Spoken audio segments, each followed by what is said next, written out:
All right. I don't think anybody else is joining this week, so we can go ahead and get started. Perfect. Um, this week's topic was staff collaboration, and this was kind of wrapping up the strength and conditioning month. So next week will be injury prevention focused. But for the last topic for strength and conditioning focus, this will be staff collaboration. So kind of what ATs can do to kind of make the lives easier for everybody else who they work with. And this depends a lot on the organization and the structure and what the different leadership styles are that are set in place, what kind of roles and responsibilities are being delegated, or what's being asked of the ATs. So, with that being said, here is kind of the overview of all of the different approaches that can be taken. So there's quite a bit of different structures and orientations that can be made. Tons of research is around for different performance models, and they all have individual pros and cons. So it really just comes down to what are the pros and cons that you're looking for and what is acceptable within your organization. So a lot of times this isn't decided by the ATs, it's decided by whoever is the supervising manager, whether that's a director of medicine or if it's a performance director, or sometimes in a collegiate setting it'd be an athletic director. Same thing in a high school setting. A lot of times in like a more advanced setup, it would be like in the Olympic setup or the professional sport organizations. A lot of times that's being dictated by either a general manager or even some kind of a performance manager. I think the Olympic setup or structure is a little bit different than anywhere else, but like I said, pros and cons to all of them. It's not that one is better than the other, but they come with pros and cons. So just be kind of aware, if this is what you have, then these are the things you need to watch out for, and these are what it emphasizes.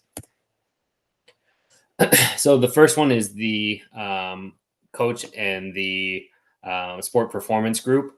And this model or this setup is designed to kind of give the coach the flexibility and freedom to run the show. And so with the coach centered approach, everybody is kind of siloed off into their own world, and they're kind of emphasizing their own specializations, but then they're all reporting directly to the coach. And so all of the overlap between the roles and responsibilities gets filtered through the coach. And so that allows for a centralized command. The coach is really running the show. And they have the final say of what is good and what is bad, what needs to change, what they should repeat, that kind of stuff. So in order for this setup to work, the coach must be a strong communicator, and they really must take the lead on guiding all of the different departments. And that's a tough ask because they're being put in charge of, like, for example, just in the athletic training world, they have to at least have a decent understanding of the medical side of things to be able to tell the athletic training staff what it is that they're looking for.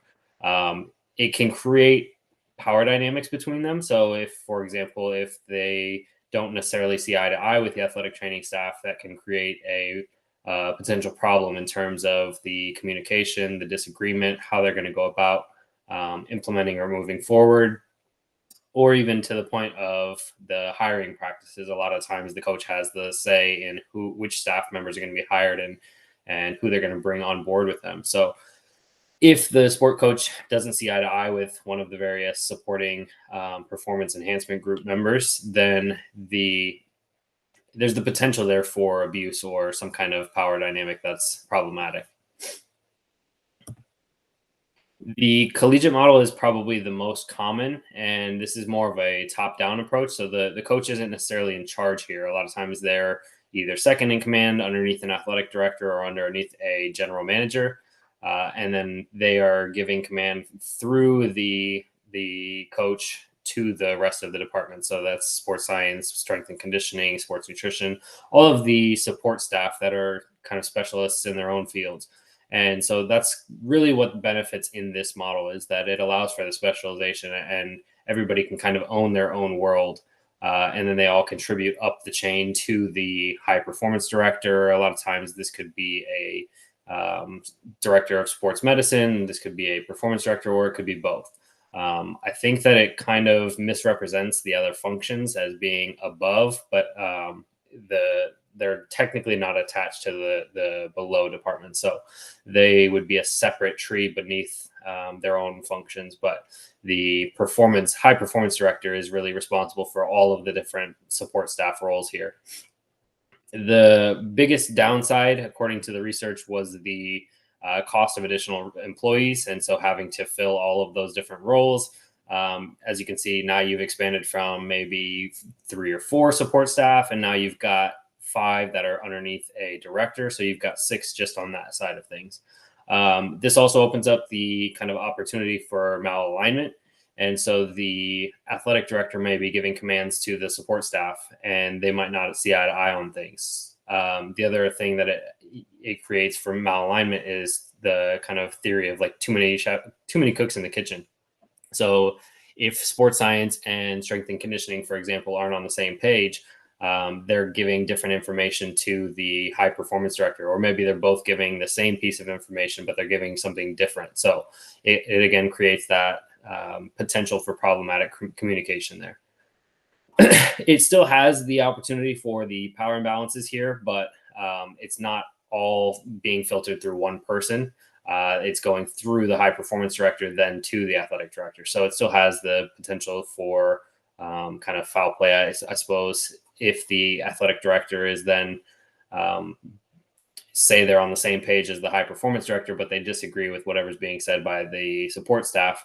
Maybe then the athletic director comes down on the support staff harshly. Any questions about these so far? I assume you're probably familiar with the collegiate model. So then the Olympic model is a bit unique. Like I said, it's more of a holistic approach. And so if you look, I didn't make this picture quite big enough here on this slide, but the research here is in terms of creating the optimal atmosphere for athletes. And so it takes into consideration things like the environment and the support structure all around that athlete. And so it encompasses things not only just with the staff, but also like the facilities that you're operating out of. And so there's all these different layers of kind of basic needs and then more advanced needs that if you're trying to create the best of the best, then this is what you're trying to look for, and you want to take into consideration all of these different points. The benefit here is that it's all encompassing, and it really covers every last detail, like down to the down to the details. But the downside here is that it's crazy expensive to implement. So really the only place that can get away with it is the Olympic community. And unfortunately, a lot of times the athletes are the ones who suffer there the most, because then they're not paid as much as they are potentially worth, or what they're drawing in terms of ticket sales or media revenue or anything like that. So a lot of times this is just designed for athletic success, but it's not necessarily set up for athletic wellness. The traditional team setting is another one that's pretty familiar. You can see the top traditional team setting here, and these are the early days. A lot of times the head athletic trainer was kind of the go-to person for any point of contact, and they kind of ran the show for everything. And this was kind of more of a medical model rather than a performance model. And so a lot of professional teams or competitive organizations are now going away from this model, because they don't necessarily see it as optimal when you're having a head athletic trainer who's over supervising equipment staff or strength and conditioning staff. It's not really relevant for the different roles that they're being asked to supervise. So in the medical model, it prioritizes player safety, but that comes at the expense again of maybe you're sacrificing performance because the strength and conditioning staff isn't allowed to kind of thrive within the hierarchy there. And so what the more modern approach is here with the traditional team setting is you have these kind of silos, and you've got maybe a medical bucket, a performance bucket, an equipment bucket. And so this allows them to kind of self-regulate. So the head AT is now only responsible for maybe a physical therapist, assistant athletic trainers, things like that. Whereas the strength and conditioning would have their own director or head, and then they would be overseeing their own assistants, and then same for equipment. And the benefit here allows, again, for specialization, and this allows them to really own their own field. There's not really a lot of collaboration. It's more of a you do your thing and we'll do our thing. And then if everybody does their own thing well, then we'll all do well together. But this creates a chance for miscommunication throughout the department. So if you're not regularly communicating between silos, then you have the chance to not be on the same page. So for example, if the medical department is taking a rehab and they're just owning their part of it and trying to return them to sport, now maybe the strength and conditioning department is missing out on a potential conditioning load that they could start them on an earlier trajectory that would then get them back into sport sooner, because they weren't having that conversation. They weren't at the same or in the same hierarchy. So then they weren't having those conversations early on. Questions about any of that?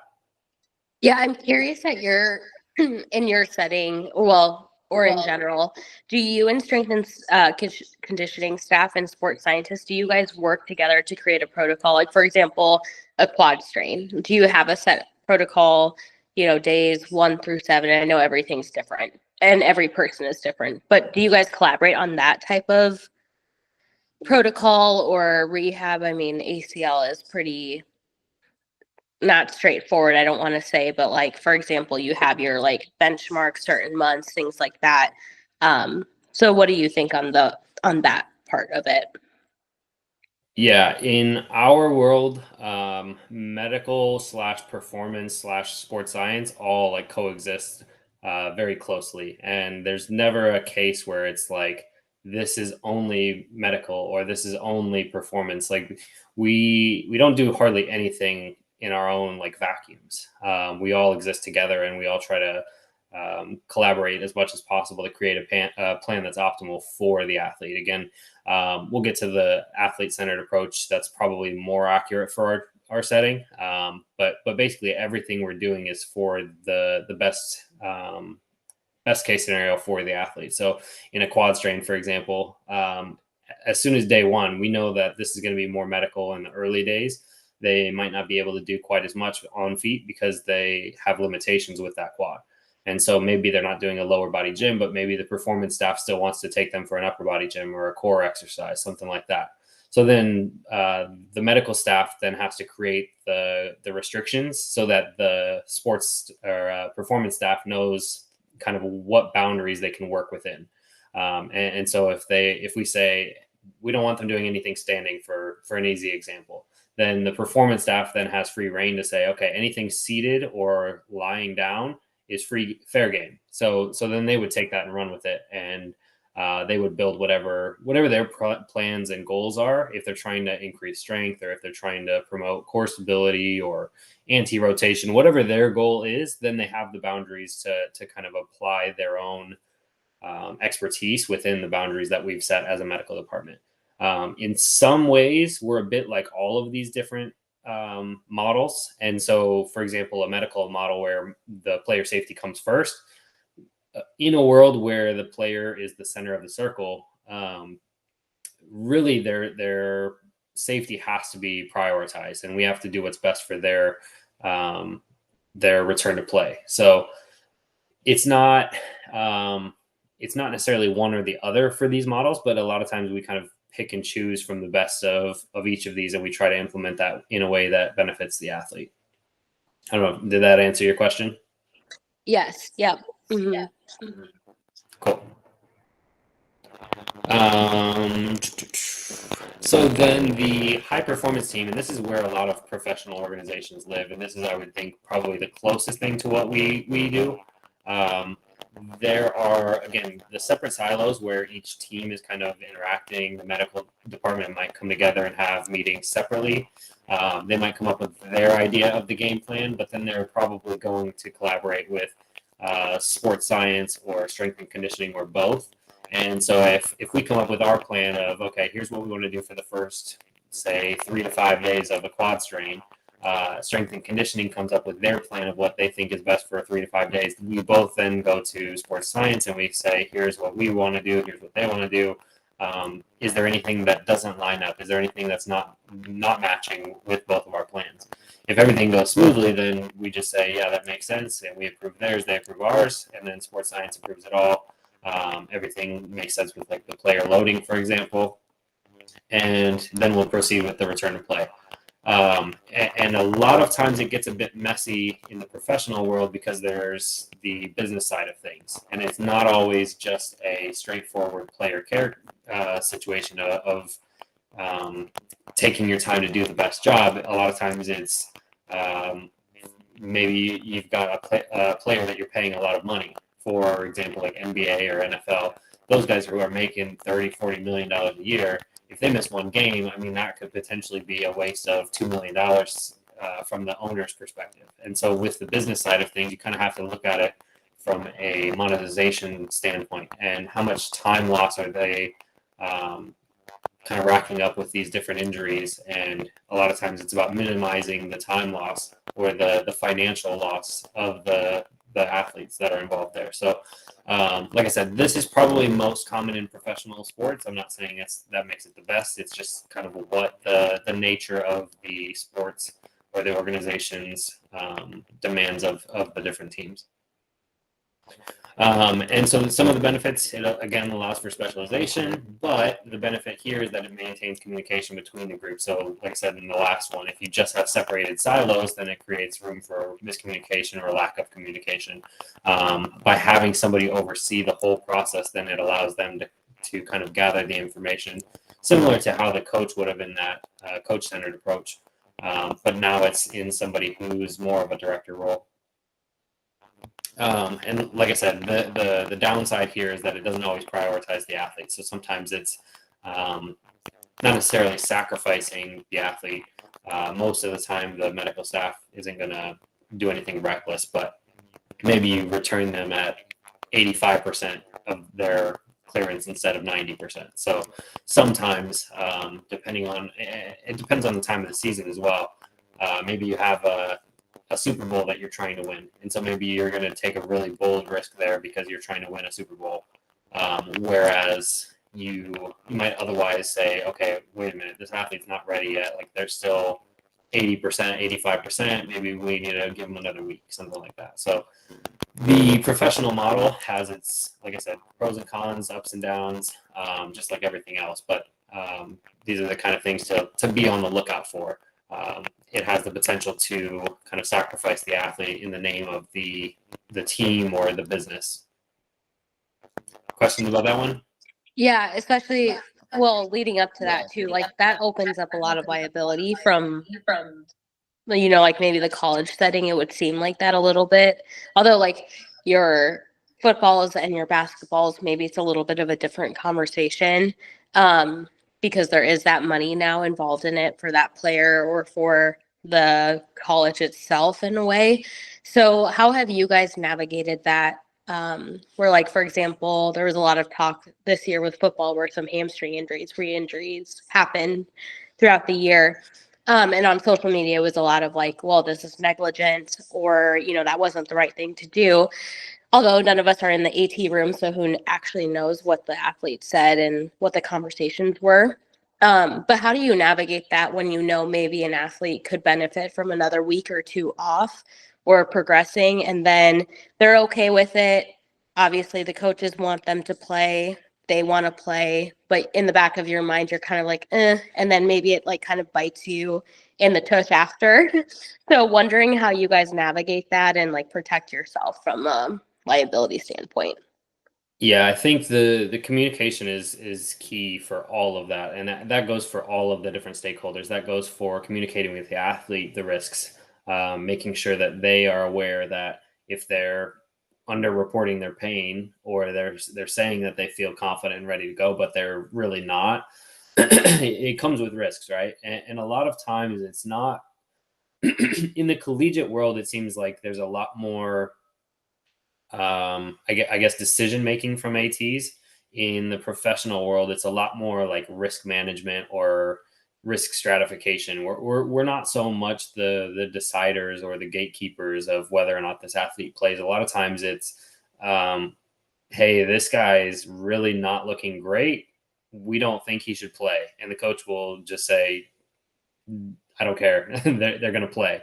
And so, for example, in like what I said with the Super Bowl analogy earlier, if a coach is deciding whether or not they're going to win a Super Bowl based on one player being in or being out, I mean, just take a quarterback, say Patrick Mahomes, for example, right? Like, imagine Patrick Mahomes has got a hamstring injury. Like, you think they're going to let a hamstring injury keep Patrick Mahomes out of the Super Bowl? Probably not. So, I mean, yes, there's the risk there of longer term damage, and that has to be discussed with all of the stakeholders, with the athlete, with the coaches, with the front office, potentially with ownership. A lot of times in the professional world, they're not looking at athletes as individuals or as humans. They're looking at them as financial assets. If they're investing, for example, if ownership in the NFL is investing $200 billion or whatever they invest to buy a team, they're not looking at what's this guy's hamstring going to look like next week. They're thinking about, if this guy wins us the Super Bowl, we're going to make a lot of money, or sometimes it's just for the sake of winning the Super Bowl. But either way, again, like, it's not necessarily the AT's role to decide whether or not somebody plays. It's more a matter of risk management and risk communication. So telling the coaches, hey, this guy might be good for one quarter of the Super Bowl, and we need to kind of manage his minutes or his snaps accordingly. But it's ultimately up to the coach, or the performance staff. A lot of times has a big influence on that. If they're seeing something and they say, yeah, maybe medically they're saying he's okay for this game, but he's not performing well, like he's not able to run, we don't think he's going to execute what his normal game is, and so then they can use that to kind of strategize from a more tactical perspective and see, are we going to win this game if this guy's in, or are we going to lose because he's in, something like that. So again, I think the communication is the biggest thing, but just making sure that everybody's on the same page of what their presentation is, what risks come with that presentation, and whether or not you think they should play, but then ultimately they have to make that decision. That makes sense. I mean, I guess too, you could also make the argument like, yeah, they stay out for another 2 weeks. That doesn't guarantee that hamstring doesn't get re-injured again. So it's like that risk. Does that change with minors? Like, for example, if you're with an academy team and it's a U14 or U15, whatever it is, does that change the conversation, or do parents get more involved in that? Yeah, professional 100%. 100%, because now you've got an extra stakeholder, and a lot of times in the academies, the biggest stakeholder is the parent. And so when the players are being paid, it's a lot different. They have a bit of a, I guess that, like, their contract that they sign with the club or with the team, it basically outlines what they should and shouldn't be doing in terms of missing time and that kind of stuff. So in the academy, they don't get paid. So if they miss a game, like, it's not a financial burden to the club. It's more about the health and wellness of the individual. And a lot of times, I can give you one example in my own experience. Is we had a kid who had like a stomach ache, and I did a full evaluation on him, like, decided that he was okay to keep going. He was fine. But then the parent said, no, we're taking him home. And so, like, what power do I have to say, no, you can't take your kid home? Like, that's not a conversation between me, but that gets other stakeholders involved now, between the parents and, say, the coaches, or between the parents and the GM, or the parents and potentially, most of the time, ownership isn't going to get involved in those kind of things, but I suppose it has the potential to. That makes sense. Thank you. Mm-hmm. So then the athlete-centered approach, this is kind of considered to be like the optimal, but at the same time, like, it's never a practical implementation here. The prioritization of the athletes, and everybody's just giving their all to make the athletes experience the best. It allows for a chance for the info to be kind of repeated amongst different staff. So, for example, if they don't necessarily buy into whatever the medical staff is saying, if the performance staff is then going on to echo that or repeat that and say, yeah, we really need your hamstring to be a lot stronger before we put you back out on the field, then hearing it from the same info from another source sometimes is what the athlete needs to get that buy-in. So it creates an opportunity for that. But imagine now the flip side of that is that all the teams have to be on the same page, because if if the medical department is saying one thing and the performance department is saying another, now the athlete doesn't know who to believe. And a lot of times that can create distrust on whichever silo the athlete leans toward. If the athlete has a good relationship with the medical department, then they're going to start to shy away from that performance staff. If they have a better, closer relationship with the performance staff, then they're going to stop trusting in the medical department. So it's kind of a double-edged sword here in terms of pros and cons of the information sharing. For the literature review for this week, there's a couple of good articles. One is the NSCA's Coordinating Injury Prevention. This was a podcast, actually, and it was pretty short. I think it was only like 20, 30 minutes, but good information in terms of how different departments can be collaborating together to prevent injury, or at least reduce the likelihood of injury. And then the other one was high performance, applying the high performance team model across different settings. So they talked about kind of the ideal in the Olympic setting and how all the resources they have and all the funding they have, they can buy and fund whatever they need. And then you take that to maybe a smaller Division I where you don't have the same funding, but you have the same expectations, for example. And it was a really cool article in terms of how you can kind of modify the program for the financial funding that you have.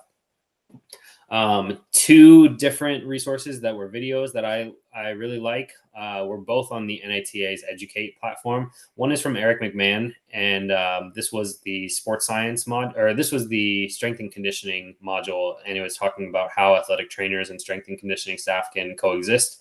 I would highly suggest this one if you're an NATA member. Definitely go check this one out as one of your CEUs. He was an MLB guy, and he was a strength and conditioning staff. So it's all from the strength and conditioning perspective, but you can tell he has a lot of interaction with athletic trainers and medical staff so that they can talk about how they're going to plan this thing from the ground up to make sure that everything runs smoothly. And then the second one was a combined video between, I'm going to butcher that name, but Adam and then Aaron Nelson. And this was the sports science module.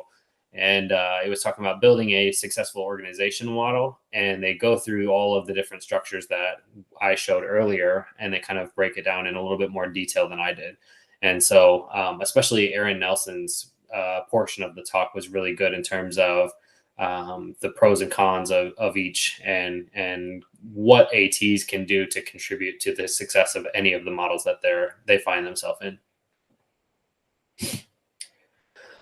Any questions before we go on to the paper? Awesome. So the paper this week was a systematic review, and this was more of a scoping review. They were identifying different factors that influence team function, and that was across different specializations or fields of expertise. So one of the things that they were looking at was like military, for example. It's not necessarily a sports specific paper, but how basically what they were looking for was factors that influence team success in other domains, and then how they can apply it to the sports setting. Of the different papers that they reviewed, I think there was like 40 of them, 43 or something like that.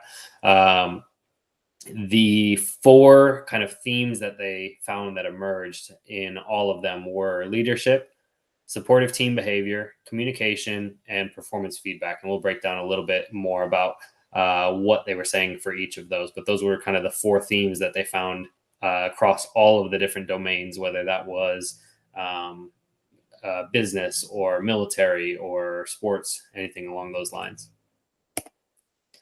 For leadership, basically what they found was that good leadership can improve the performance outcomes. In a sports setting, this would be winning or generating revenue. And then the four kind of things that they found to be beneficial amongst leaders were cognitive ability. So having a competent leader, somebody who can truly like comprehend all of the different variables that are at play. Conscientiousness and really being self-aware, being aware of their own actions, but as well as the actions of those that they're leading. The charisma, the passion, having a lot of high energy and buy-in from the people they lead. And then the transformational leadership style. This is, I don't remember the name of the authors, but there's the sports psychology paper that talks about the different types of leadership.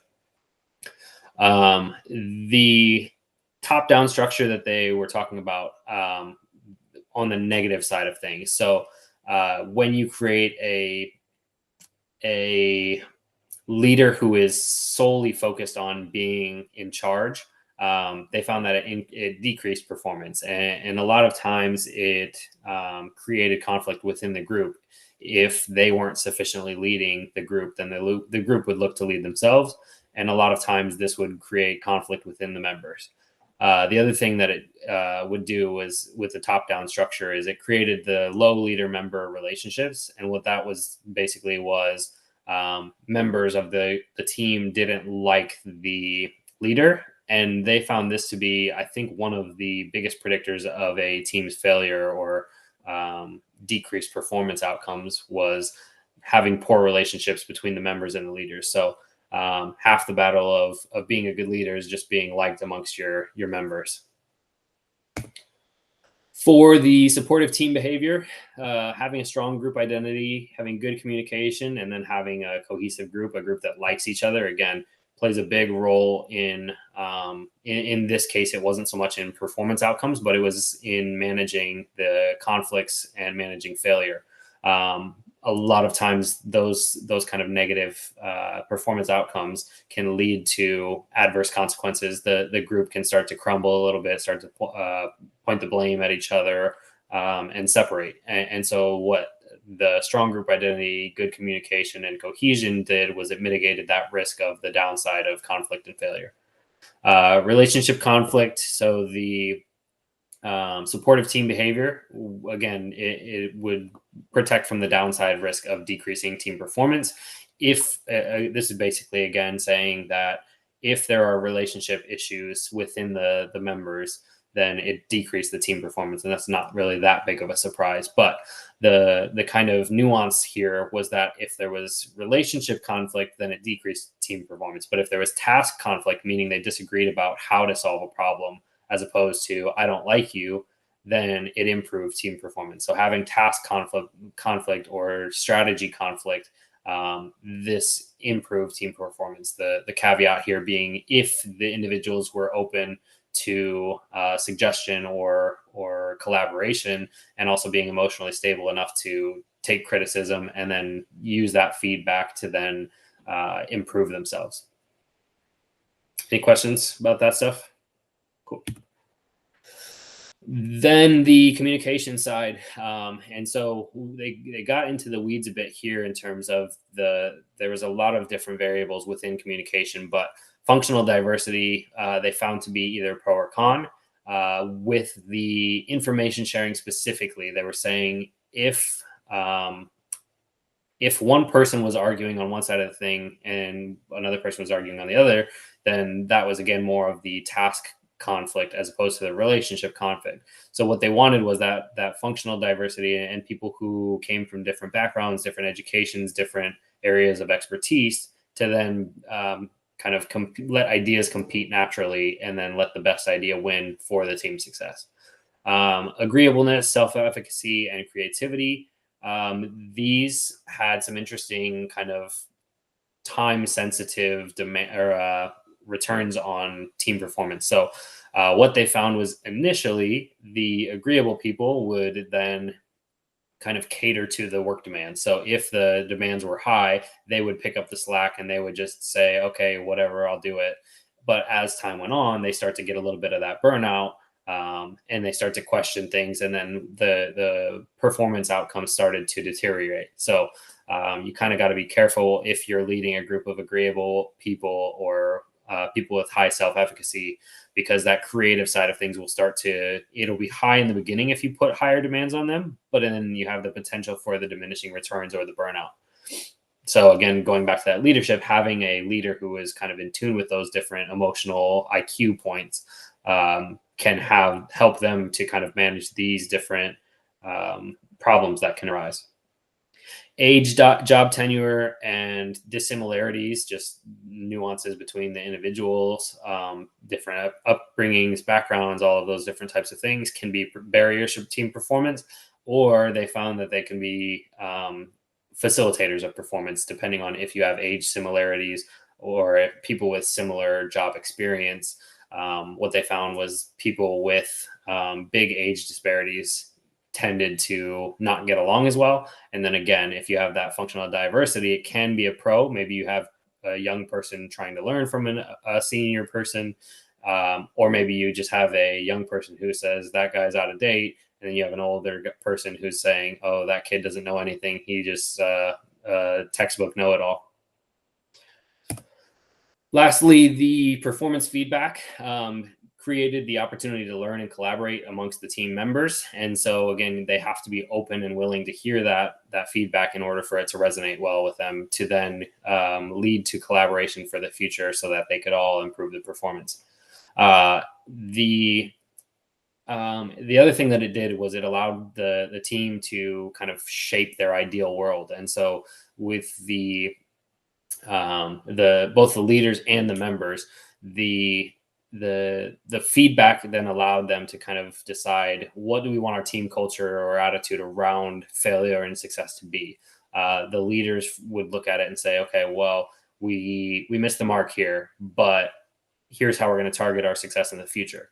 And then the members can then also take that same message and say, okay, well, they want us to change this for the future, so here's what we're going to do to fix it. But their attitude has to be in the right spot for them to hear that feedback from the leader, to then take that feedback and run with it.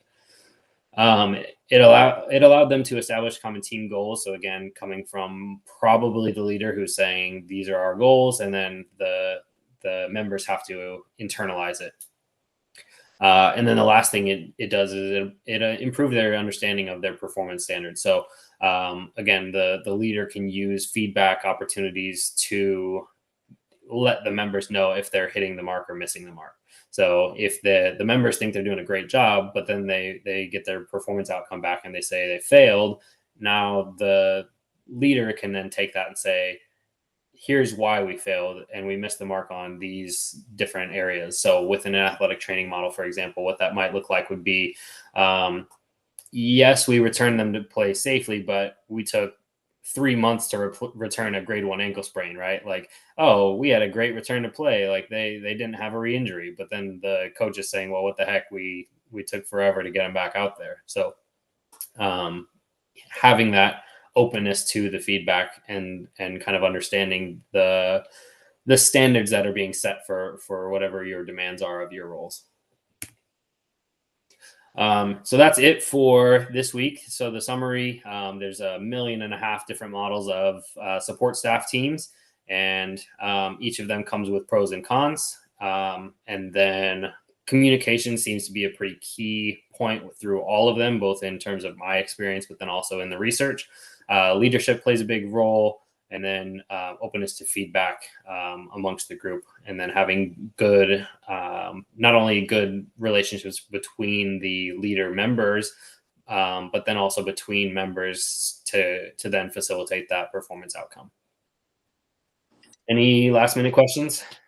No questions. I liked this week's talk as well, because it got me thinking a little bit about kind of pros and cons of each of the models, and then also just what you said about the leadership part was interesting too, and what the article said about leadership too, where you're being too agreeable is not a great thing, and then also if you're a leader, still trying to be as active and at the same time leaving enough room for you to do the leadership tasks, if that makes sense. So I thought it was a good article to just kind of think through and everything.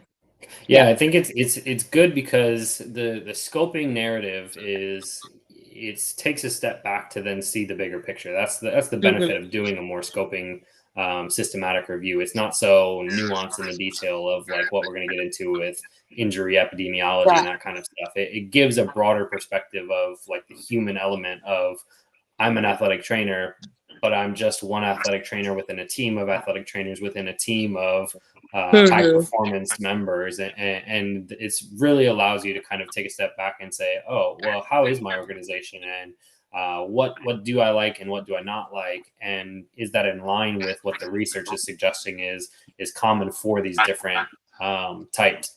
What I would say is if this is something that interests you, I would definitely check out the links that are here, Yeah. and these will be up on my website. Mhm. But definitely take a look at the Educate platform. They have these two in particular. They have a few with sports science, but I found these two to be the best. Particularly the Eric McMahon. I think he was with the Texas Rangers. I could be wrong about which team, but he was in the MLB for a long time. And his talk from the strength and conditioning perspective on how to collaborate with medical staff was next level. Really good stuff. Yeah. I'll definitely check that out. And that was something that actually I was talking with a coworker about. She just got her CSCS, and I thought that was something that I should work towards as well, if for anything, to just understand some principles and Mm-hmm. like their reasoning behind some of the things and why they do some of the things or approach injuries the way they Mm-hmm. do. Um, so that was kind of interesting. I do have a question. So physical therapy, what I'm seeing a lot on just like random job postings. I'm like always just looking curious out there. It's a lot of dual credentialed positions now moving in that direction versus it being just athletic training. How do you see our scope or kind of like how we fit within that model changing, in any of those models? Because it doesn't really matter what model it's in. If somebody wants like a dual credentialed, I'm curious if you think maybe physical therapy could in some ways replace athletic training, like curious on that. I would say the the specializations of the two work synergistically, not Yeah. oppositionally. Like I Mhm. think the specialty and really where ATs shine is in acute emergency care and a lot of that first responder side of things. Yeah. PTs just don't have that background. They don't have the education for that. They really don't have the same first aid experience. And most PTs that I talk to will admit to that. Like they're not going to argue and say, well, we can do everything you can do. Most PTs want to own their space. They want to own the more rehab side of things, post-surgical cases, longer term rehabs. And that's really where they shine. Whereas ATs tend to be a bit more in the shorter term.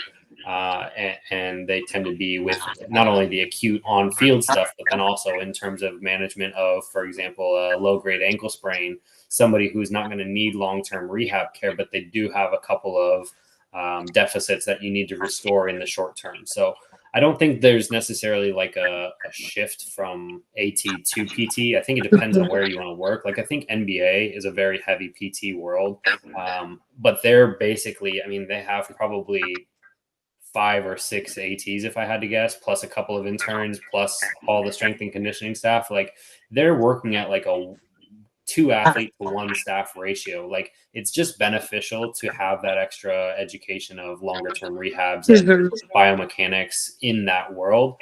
But in a case like NFL, like you're never going to get there. Like you definitely want some acute care and you definitely want some shorter term injury management through the AT's specialization there. So I don't think it's one or the other or that one is going to dominate or shine. I think that they exist together, and I think that again, that's another silo right within the medical department of okay, well, if they're owning the long term rehab, where is the AT kind of tie in? Where is that handoff to the transition to the on field? Does that go straight from the PT to the performance staff, or is it from the PT to the AT for the on-field rehab, and then does it go to the performance staff, and then ultimately to the technical staff? Mhm. So yeah, so I don't think that it's necessarily like PTs are going to take over the AT space. I don't see that happening. Um, I would say it just depends on where you want to work and whether or not it's required. Yeah, that makes sense. I think too, a lot of colleges are moving to having more in-house rehab specialists, so they want the director to be AT and PT because then you already take out a lot of like that um, outsourcing and financial costs there. So yeah, that was interesting. And then I did see like a couple of other postings that were similar that I thought were weird. in terms of like it would be like a good save in money, but at the same time, it's not like the workload decreases either. Like you still have to make that time for that rehab, which like that's the good thing of having a PT and an AT, two people. So That's exact, like you're summarizing this slide, like yeah. the collegiate model and having a high performance director, in this case, a medical director who would be ATPT. Yes, it allows you to cut down on having an additional sports medicine staff member, but it's exactly what you said. Like you have either the cost of paying for the increased time and the increased labor, or you have the drawback of you're trying to save money, but then you're stretched on time. So Yeah. it's just a pros and cons situation in which Hmm. works best for your organization. It's not necessarily better or worse. It's which problem do you want to have. Yeah. Yeah. No, this was a great week. I liked the content this week too. Cool.